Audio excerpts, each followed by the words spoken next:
Hi guys, I thought I'd do a video blog this morning rather than a written version, so you can just watch this instead. But I will transcribe the written version below this anyway for you.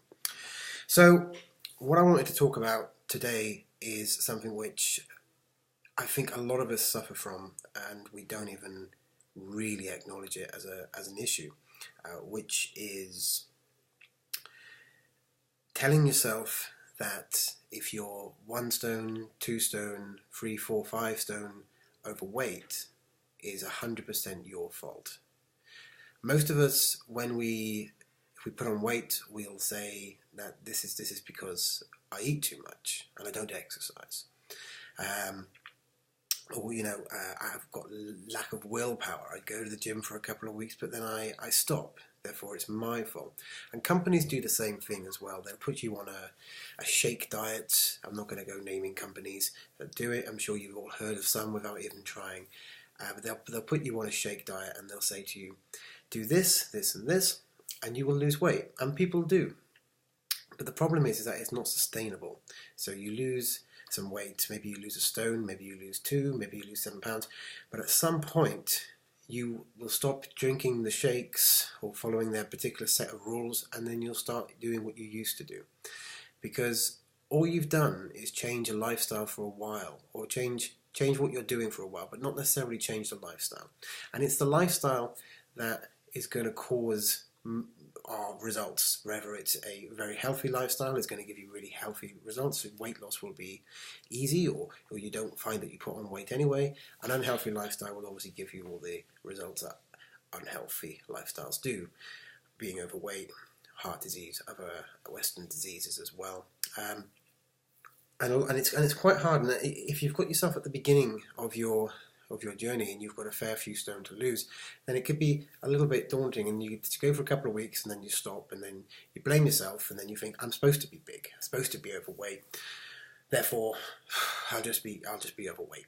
As simple as that. But I just want to say that that's not true. It's not the case. I myself was very overweight before I became a personal trainer, and I thought the same thing. But my mindset was, what have I got to lose?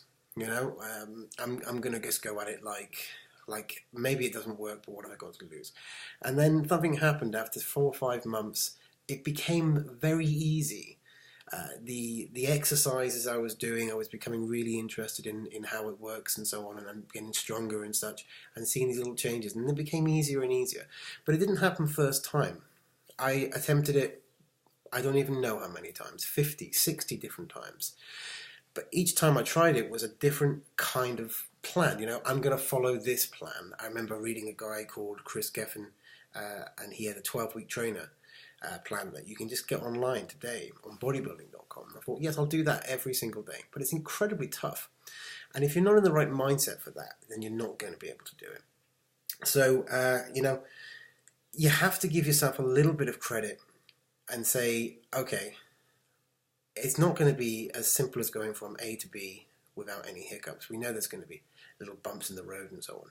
But when it comes to your initial weight gain, you've got to give yourself a little bit of freedom to say that it's not all your fault.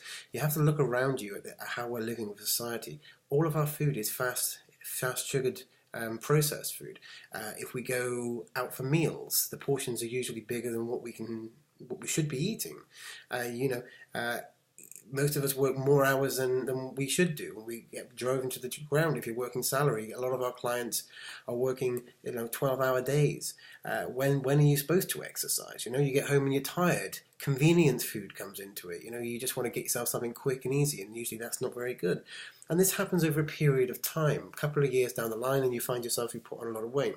So when you try and change something about that, you go to yourself, right, I'm going to join the gym. You then start trying to go to the gym after work, but you're so tired you don't keep it going.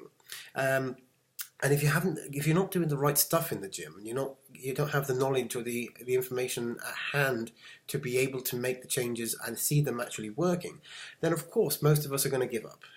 And it's not such a giving up, it's just we're just going to go, well, it's just not working, I'll leave that, I'll start next year, or I'll start on January the 1st. And this is what I'm talking about. So it's not particularly your fault. There's lots of things that the body does without us even giving, without us even having any choice on the matter. For instance, there's a really famous case. A guy called Dr. Robert Lustig had a kid called Juan come to him, who was incredibly overweight. He was only 5 or 6 years old, and he was like 4 times the weight he should have been.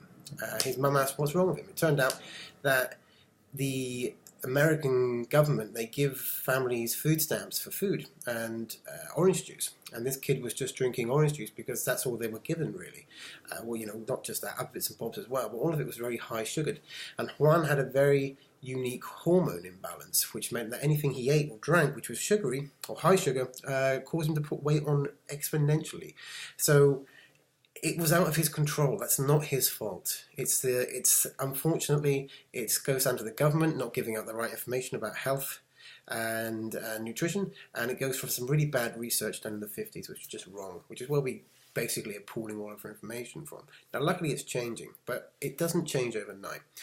The important thing is this: if you're thinking of joining the gym, or you're thinking of making a change in your lifestyle, I would suggest that you start very small. Just take one aspect of your life and look to make the change, and look to make the change consistent. It doesn't matter how small it is.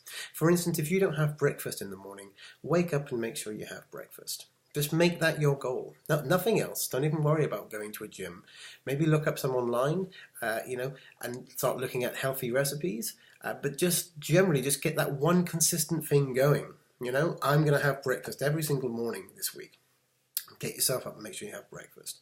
And then we can start looking at what the best type of breakfast is. But if you're not having breakfast, step 1 is have it, and then we'll make it better, And then, again, throughout the day, another one could be just drink more water. Just try and get 2 or 3 litres of water in yourself a day. So always have a bottle of water in your hands. And then you just start making these tiny changes. And when they become habitual, when you just do it without even thinking about it, then you add something else in. And that's the way that we get, long-term changes. It's not a race. It's not a sprint to the end. It's got to be a marathon. It's got to be a long commitment. My favourite analogy essentially is a bit like planning for a trip to Australia. You can't see Australia; it's too far away. But when you get yourself ready and you think to yourself, right, I'm going to go to Australia, you don't go next week. You have to save up. The tickets are £2,000. So first of all, you save up. You pick where you go and you save up. Then, you put a bit of money back each week, let it build up in the bank, and then you can buy your ticket. You do then the same thing, for the spending money. Then you go to the airport, then you get on the plane, then you have to wait 24 hours, and that's a journey in itself. You can't see the Australia, you can't see that from wherever you are, from the UK or from Europe.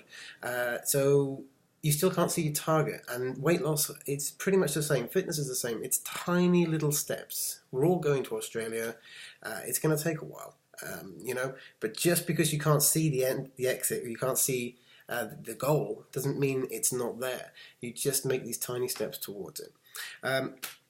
That's pretty much all I wanted to get across today, really. It was just a few people have been asking us a few questions about, where do I start? It's a minefield, and it is. It can be very confusing. My suggestion is you just start nice and small, tiny changes, and then add to them. Have a great day, guys.